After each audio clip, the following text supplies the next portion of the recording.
Welcome everyone. This is Ramsey Resart in the Mirror, the Reflection Show, and I brought to you an exclusive interview with a special guest, y'all. I'm talking about when we were outside and we were just talking. It was an amazing conversation.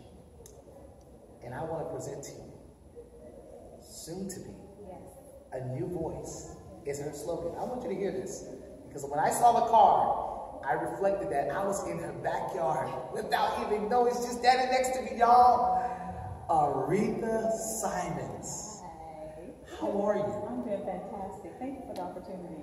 We are so glad to have you on the show. You know, the show's all about giving a quick reflection on who you are, what do you do, and where do you see yourself going? And talking about who you're becoming. Yes. You're walking to a path that you didn't see yourself going. Give me a little bit about that. Why didn't you see yourself going down this route to become a mayor? Because I was happy with my life. As I told you, I'm retired from the Navy, and I've been helping nonprofits for the last 19 years. Right. And I love being socially active in the community, helping nonprofits, seeing a problem, solve a problem. Right. And being a mayor was not part of the plan. Not part of the plan. Not at all. Not at all. What caused you to not even think about that? Was it the responsibility, or was it just you were just already on your path of doing your own thing? Yeah, it was just all on my path. I mean, it wasn't even a vapor thought. So not even a vapor thought? Just not a vapor. Wow. On my path, my life path, and I'm happy with my life. Yes. Still am. And that's good. Yes. Because most people are not. Some people, they're afraid to take the call upon their life because they for right now, they don't see the happiness that's at the end of it. Right. You know, because of course, when you call to do something and the assignment is heavy, you deal with heavier pressures. And this is a calling. This is a calling. You have to do, you can't do it just because you want to be seen or you want to be famous. This has to be a calling. So talking about it being a calling in your life, what is it that you see yourself doing here in this amazing city? You know what? When I think about that, I think of where I came from. I come from a small town called Arcadia, Florida. It's 2 hours from here. Grew up in the projects. Yeah.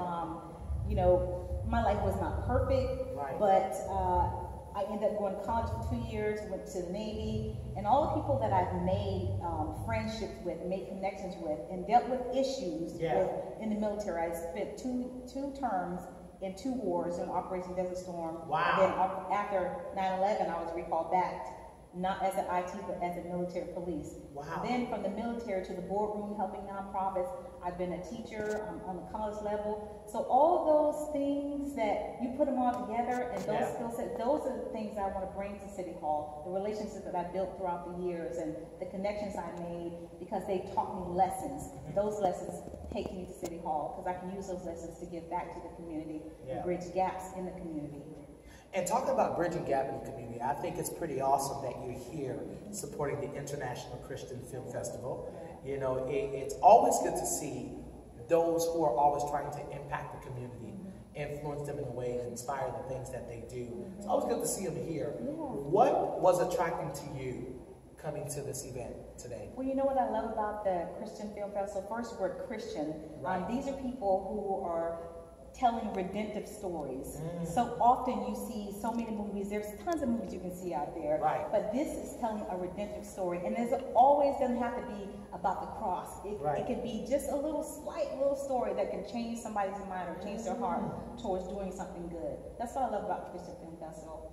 Wow. And that's and talking about shifting somebody's mind and seeing the good, and talking about the values of things that you built from back in the days to the 2 terms and Navy and the principles and morals.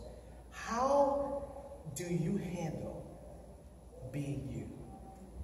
You know what? I can only be me. Yes. And we have to really understand who we are.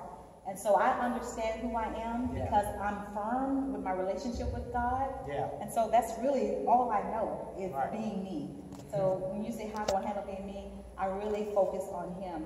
And I really try to get direction from Him on a daily basis. And I'm not trying to be deep, But I really try to focus and channel my energy towards, okay, God, what do you want me to do there? Because He's telling me to do this, and I told him He was crazy. So I really have to focus. We have to have that vertical relationship. So that's being me. And what area of your life that you look at today that you dealt with when it came to your weakness that has made you stronger as a woman? Because even though, as you know, today in time, women are on the rise. Yes. And they're being strong. They are, I've always looked at women as very so unique. Because how do you carry around a child for 9 months? Yes, we are. You deal with the burdens, Yes. you deal with the agony, Yes. you deal with the frustration, but then you nurture the favor, meaning you nurture the blessing. Yes. And I think that's a unique gift to have. So being at that place where you are today, how did you deal with your weakness? And how did you use that to build your strength? Well, speaking of that, I am a mother. Oh. So I understand that. And we do have a lot of weak moments as humans, as parents, as business owners. Right. So when I'm at my weak point, I try to first of all, I just deal with it. Right. If I gotta cry, I cry. She said, I would just let it out. If I gotta cry, I cry. If I need to call a friend, I call a friend. If I need to call a God, I call a God. But you just deal with it. And when it's over, you know that it's over. You move forward. And you know what? That's what I like. Because in order to progress in the city, you got to know how to deal with it. And if you're not dealing with it, guess what? It's not going to deal with itself. It's not. Right? We need a Moses to lead the people. We need a Joshua to wake up and to lead the people. We need a Joseph that can be submissive to the message and lead the destiny, right? So I can already tell with this new voice that you already have the ideal and the map on how to make the Orlando City a good place, a healthy place.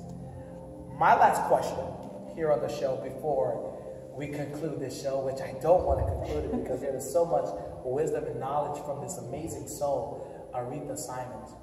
I want to know, where can people get their information on you, and what would you like to let them, those who are watching on YouTube, Facebook, what would you like to inform them about who you are and what you're getting ready to do? Well, they can find me on Facebook at Aretha Simons for Mayor. Go to my website, arethaformayor.com. Please go to my website, volunteer, donate. It's very important that you get involved, because this is, when I say a new voice, it's not my voice, it's our voice. Wow. Because this is our city and this is our community, and so we have to work together. I want to just leave you with one thought. One thought, come on. I need one thought. I have no hair. I need all the thoughts I can get right now. It's one of my favorite quotes.